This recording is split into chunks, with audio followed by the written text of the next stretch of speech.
Ça, c'est de plus en plus, l'information se passe tellement bien avec les séances d'infos qu'ils donnent au départ, puis au retour, c'est moins tabou. Tu sais, avant ça, un gars qui avait un post-traumatisme, là, il osait pas en parler, il avait peur de se faire passer pour une faux file ou se faire étiqueter par ses amis. Aujourd'hui, c'est plus tabou comme c'était il y a 15 ans. Là.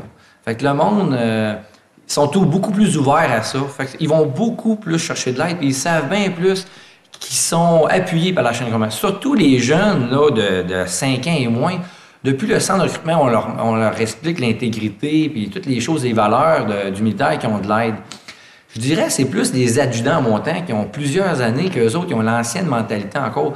Puis surtout des adjudants-maîtres qu'eux autres qui n'ont pas peut-être des personnes, ils veulent pas en parler à leur personne en dessous ou à leur supérieur.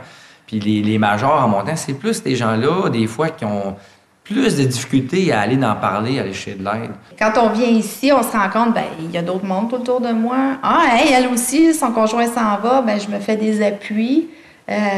On voit aussi, il y a souvent des photos qui nous montrent où est-ce que les gars vont être logés. C'est rassurant, ça aussi, pour nous autres, de savoir où est-ce qu'ils s'en vont.